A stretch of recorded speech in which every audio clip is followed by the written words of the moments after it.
भवानी शंकर वंदे श्रद्धा विश्वास रूपिणौ याभ्याम विना न पश्यन्ति सिद्धाः स्वान्तः स्थमीश्वरम्। हर हर महादेव। हार्दिक स्वागत करता हूँ आप सभी भगवत प्रेमी दर्शकों का आपके अपने ही YouTube चैनल जगत पिता शिव में। भगवान श्री परशुरामेश्वर महादेव जी की कृपा से आप सभी स्वस्थ सकुशल और प्रसन्न होंगे, ऐसा मुझे विश्वास है। तस्यावयव भूतैस्तु व्याप्तम सर्वमिदं जगत सत्य ज्ञानात्मको अनंतो विभुरात्मा महेश्वरः। अर्थात उन महादेव जी के अवयव रूप जीवों से संपूर्ण जगत व्याप्त है। वह महेश्वर सत्य स्वरूप, ज्ञान स्वरूप, अनंत और सर्वव्यापी है। शिव गीता से लिया गया यह महत्वपूर्ण श्लोक था। प्रस्तुत वीडियो शिव महापुराण में वर्णित शिव जी के दशावतारों पर आधारित है। जैसा कि आप सभी दर्शक जन जानते हैं कि मैंने पहले भी कई वीडियोस में यह बात बताई है कि भगवान शिव के ही गण इस सृष्टि में सबसे अधिक है और भगवान शिव ने ही सबसे अधिक अवतार भी ग्रहण किए हैं। भगवान विष्णु के तो अवतार सीमित हैं, लेकिन आप शास्त्रों का अध्ययन करें तो स्पष्ट हो जाता है कि सबसे अधिक अवतार महादेव जी ने ही ग्रहण किए हैं। और महादेव जी के जो भी अवतार हैं वो अलग अलग श्रृंखलाओं में हैं। जैसे एकादश रुद्रों का अवतार अलग है, विभिन्न लीला अवतार अलग अलग हैं, क्षणिक रूप से जो प्रभु ने अवतार लिए वो अलग हैं।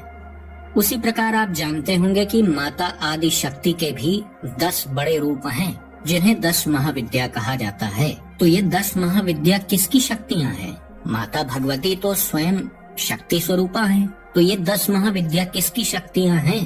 तो आज आप इस वीडियो में यही जानेंगे कि माता भगवती की ये जो 10 महाविद्याएं हैं, 10 स्वरूप हैं, ये महादेव जी के किन अवतारों से जुड़े हुए हैं। भगवान शिव के इन्हीं दशावतारों की ही शक्तियाँ 10 महाविद्याएं हैं।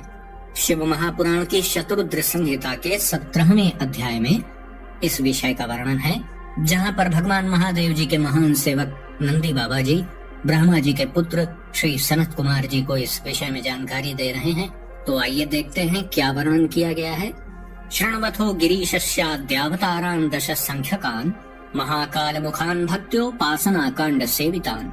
अर्थात नंदी जी सनत कुमार जी से कहते हैं, अब आप उपासना कांड द्वारा सेवित महेश्वर के सर्वप्रथम होने वाले महाकाल आदि 10 प्रमुख अवतारों को भक्ति पूर्वक सुनिए। तत्राद्यो ही महाकालो भुक्ति मुक्ति प्रदा सताम शक्तिस्तत्र महाकाली भक्तेप्सित फलप्रदा। अर्थात उसमें प्रथम महाकाल नामक अवतार है, जो सज्जनों को भोग एवं मोक्ष प्रदान करने वाला है।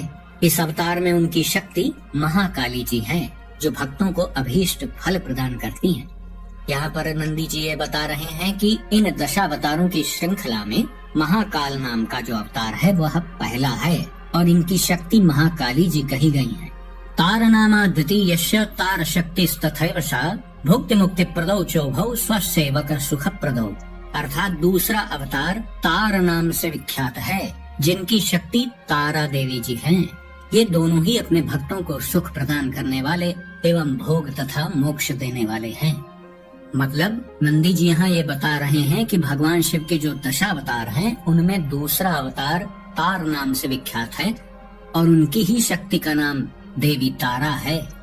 भुवनेशो ही बालाभ्यस्तृतीयः परिकीर्तितः भुवनेशी शिवा तत्र बालाभ्या सुखदा सताम्।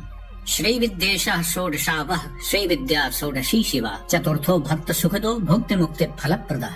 अर्थात नंदी जी कहते हैं तीसरा अवतार बाल भुवनेश्वर नाम से पुकारा जाता है। उनकी शक्ति बाला भुवनेश्वरी देवी कही जाती है।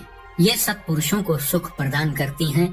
और चौथा अवतार षोडश विद्येश नाम से प्रसिद्ध है। षोडशी श्री विद्या उनकी महाशक्ति है, यानी षोडश विद्येश नाम का जो अवतार है उनकी शक्ति कौन है? षोडशी श्री विद्या माता, यह उनकी महाशक्ति है। यह अवतार भक्तों को सुख प्रदान करने वाला तथा भोग एवं मोक्ष को देने वाला है। पंचमो भैरवः ख्याता सर्वदा भक्त कामदः भैरवी गिरिजा तत्र सदुपासक कामदा। अर्थात 5वां अवतार भैरव नाम से प्रसिद्ध है, जो भक्तों की कामनाओं को निरंतर पूर्ण करने वाला है। उनकी महाशक्ति गिरिजा भैरवी नाम से प्रसिद्ध है, जो सज्जनों एवं उपासकों की कामनाएं पूर्ण करती हैं। यानी यहाँ नंदी जी बता रहे हैं कि जो भगवान शिव का 5वां अवतार है इन दशावतारों की श्रृंखला में, उसका नाम भैरव है और इन्हीं की शक्ति का नाम देवी भैरवी है। छिन्नमस्तक नामासौ शिवः षष्ठः प्रकीर्तितः भक्त काम प्रदा चैव गिरिजा छिन्न मस्तका।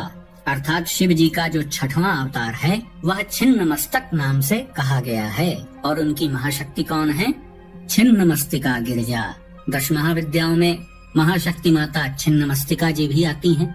तो यहाँ पर यही बताया जा रहा है कि भगवान शिव का जो छिन्न मस्तक स्वरूप है उन्हीं की शक्ति छिन्न मस्तिका माता हैं, जो अपने भक्तों का सभी मनोरथ पूर्ण करती हैं। धूमवान सप्तमः शंभु सर्व काम फल प्रदः धूमावती शिवा तत्र सदुपासक कामता। अर्थात नंदी जी कहते हैं शिव के 7वें अवतार का नाम धूमवान है। शिव जी का जो दशावतारों में 7वां अवतार है वो कौन है? धूमवान, जो संपूर्ण कामनाओं का फल प्रदान करने वाला है। और इस अवतार की शक्ति कौन है? माता धूमावती जी। 10 महाविद्याओं में इनका भी नाम सम्मिलित है। माता धूमावती जी ही भगवान शिव के जो धूमवान नाम के अवतार हैं उनकी शक्ति है, जो सज्जनों और उपासकों को उनका मनोभिलषित फल प्रदान करती हैं। शिवावतारः सुखदो ह्यष्टमो बगलामुखः शक्तिस्तत्र महानंदा विख्याता बगलामुखी। अर्थात शिव जी का 8वां अवतार क्या है? वह है बगलामुख। शिव जी का जो 8वां अवतार है उसे हम बगलामुख नाम से जानते हैं, जो अत्यंत सुख देने वाला है। और इनकी शक्ति कौन है? माता बगलामुखी। माता बगलामुखी जो कि 10 महाविद्याओं में सम्मिलित हैं, वही भगवान बगलामुख की शक्ति कही गई हैं, जो परम आनंद स्वरूपिणी हैं और भक्तों का कल्याण करने वाली हैं। शिवावतारो मातंगो नवमः परिकीर्तितः मातंगी तत्र सर्वाणी सर्व काम फल प्रदा। अर्थात नंदी जी कहते हैं शिव जी का 9वां अवतार मातंग नाम से विख्यात है। और उनकी शक्ति मातंगी देवी जी हैं, जो अपने भक्तों की समस्त कामनाओं का फल प्रदान करती हैं। यानी भगवान शिव का जो दशावतारों में मातंग नाम से अवतार है उन्हीं की शक्ति माता मातंगी जी हैं। दशमः कमलः शंभुर्भुक्ति मुक्ति फल प्रदः कमला गिरिजा तत्र स्वभक्त परिपालिनी। अर्थात शिव जी का कल्याणकारी जो 10वां अवतार है वह कमल नाम वाला है, जो भोग और मोक्ष देने वाला है। उनकी शक्ति का नाम कमला देवी है, जो भक्तों का पालन करती हैं और उनका कल्याण करती हैं। एते दशमिताः शैवा अवताराः सुखप्रदाः भुक्ति मुक्ति प्रदाश्चैव भक्तानां सर्वदा सताम्। अर्थात शिव जी के ये 10 अवतार हैं जो सज्जनों एवं भक्तों को सर्वदा सुख देने वाले हैं तथा उन्हें भुक्ति एवं मुक्ति प्रदान करने वाले हैं। एते दशावतारा ही शंकरस्य महात्मनः नाना सुख प्रदानित्यं सेवतां निर्विकारतः। एतद्दशावताराणां महात्म्यं वर्णितं मुने सर्व काम प्रदम ज्ञेयं तंत्र शास्त्रादिगर्भितम्। अर्थात नंदी जी कहते हैं शिव जी के 10 अवतार निर्विकार रूप से सेवा करने वालों को निरंतर सभी प्रकार के सुख देते रहते हैं। हे सनत कुमार जी, मैंने शंकर जी के इन 10 अवतारों के महात्म्य का वर्णन किया है। इस महात्म्य को संपूर्ण कामनाओं को देने वाला कहा गया है तथा यह वर्णन तंत्र शास्त्रों में अति गूढ़ रूप से विद्यमान है, ऐसा जानना चाहिए। एता समाधि शक्ति नाम अद्भुतो महिमा मुने सर्व काम प्रदो ज्ञेयस् तंत्र शास्त्रादिगर्भितः शत्रु मारण कार्यादौ तत्तत् शक्ति परामता खलदंड करी नित्यम ब्रह्म तेजो विवर्धिनी। अर्थात हे सनत कुमार जी, इन आदि शक्तियों की महिमा भी अद्भुत है। इसे सभी कामनाओं को प्रदान करने वाली तथा तंत्र शास्त्र आदि में गोपित जानना चाहिए, यानी यह अति गुप्त विद्या है, ऐसा बताया जा रहा है। ये शक्तियाँ दुष्टों को दंड देने वाली तथा ब्रह्म तेज का विवर्धन करने वाली हैं और शत्रु निग्रह आदि कार्य के लिए सर्वश्रेष्ठ कही गई हैं। मतलब नंदी जी यहाँ यह बता रहे हैं कि भगवान शिव के ये दशावतार और उनकी ये 10 शक्तियाँ जो हैं, यह तंत्र कार्य में विशेष रूप से फलदायी हैं। और नंदी बाबा यह भी बता रहे हैं कि दुष्टों को तो यह शक्तियाँ दंड देती हैं, लेकिन जो लोग सच्चरित्र हैं, अच्छे व्यक्ति हैं, भगवान की शरण में रहते हैं, तो उनका विवर्धन करती हैं। उनका तेज भी बढ़ता है, उनकी शक्तियाँ भी बढ़ती हैं और भगवान शिव और माता आदि शक्ति की कृपा भी उनके ऊपर अवश्य होती है। शत्रु जनित जो भी बाधाएं हैं या आपके कोई विरोधी आपका बहुत विरोध कर रहे हैं, तो इन समस्याओं से निवृत्ति के लिए भी इन दशावतारों का पूजन और इनसे जुड़ी हुई जो 10 महाशक्तियाँ हैं, इनका पूजन उपासन आप करते हैं तो निश्चित रूप से आप ऐसी समस्याओं से छुटकारा पाते हैं। नंदी बाबा जी कहते हैं, हे सनत कुमार जी, इस प्रकार मैंने शक्तियों सहित शिव जी के महाकालादि प्रमुख 10 अवतारों का आपसे वर्णन किया। जो भक्ति में तत्पर होकर सभी शैव पर्वों में शिव जी के इस निर्मल इतिहास को पढ़ता है, वह शिव जी का अत्यंत प्रिय हो जाता है। ब्राह्मण ब्रह्म तेज से युक्त तथा क्षत्रिय विजयी हो जाता है। वैश्य धनाधिपति हो जाता है और जो चतुर्थ वर्ण में लोग हैं वह भी अत्यंत सुख प्राप्त करते हैं।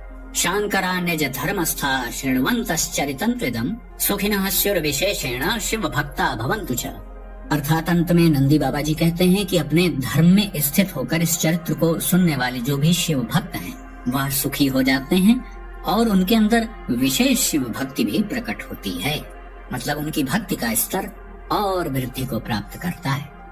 तो आपने जाना कि भगवान शिव के प्रमुख दशावतार कौन कौन हैं और उनकी शक्तियाँ कौन कौन सी हैं।